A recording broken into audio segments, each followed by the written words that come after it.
Tomorrow is Mother's Day, so I thought today we'd have a couple of stories about two women in the Bible.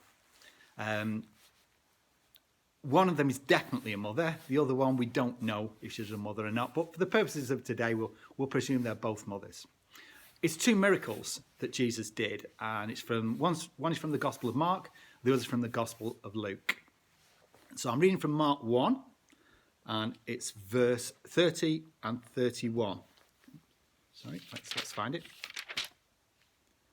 Simon's mother-in-law was in bed with a fever, and they immediately told Jesus about her. So he went to her, took her hand, and helped her up. Then the fever left her, and she began to wait on them. And the second one is from Luke, and it's Luke 8. And this is the story of the woman with the bleeding. As Jesus was on his way, the crowds almost crushed him. And a woman was there who had been subject to bleeding for 12 years, but no one could heal her. She came up behind him and touched the edge of his cloak, and immediately her bleeding stopped. "Who touched me?" Jesus asked. When they all denied it, Peter said, "Master, the people are crowding all around and pressing against you."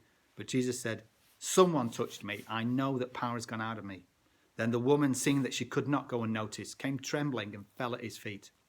In the presence of all the people, she told why she had touched him and how she had been instantly healed. Then he said to her, "Daughter, your faith has healed you. Go in peace." Now, it's interesting how different these two miracles are.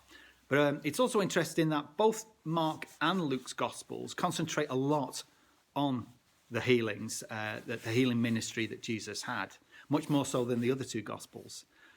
Mark 1, in fact, actually, it's got 4 miracles, even in the very first chapter.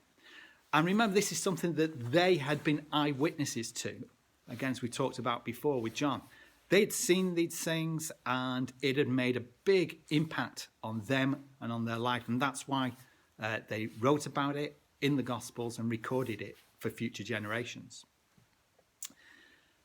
So the woman in Mark 1, Simon Peter's mother-in-law, it's almost a throwaway line. It's just 2 verses out of the whole of the Gospel. But I think the one thing it says is that even the little things Jesus is concerned about. Jesus wants us to bring him the little things.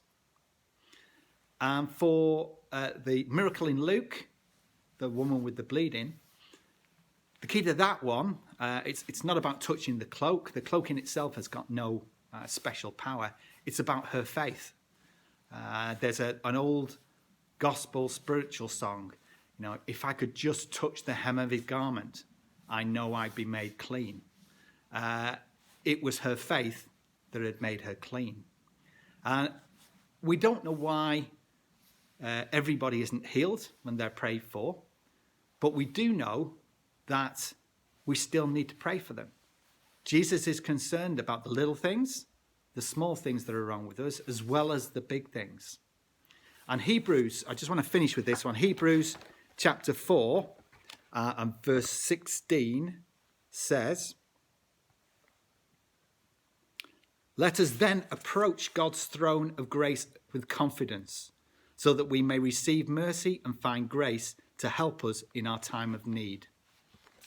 When we're in need and when others are in need, we still need to come to Jesus with expectancy, but with confidence that we are approaching the throne of grace to receive mercy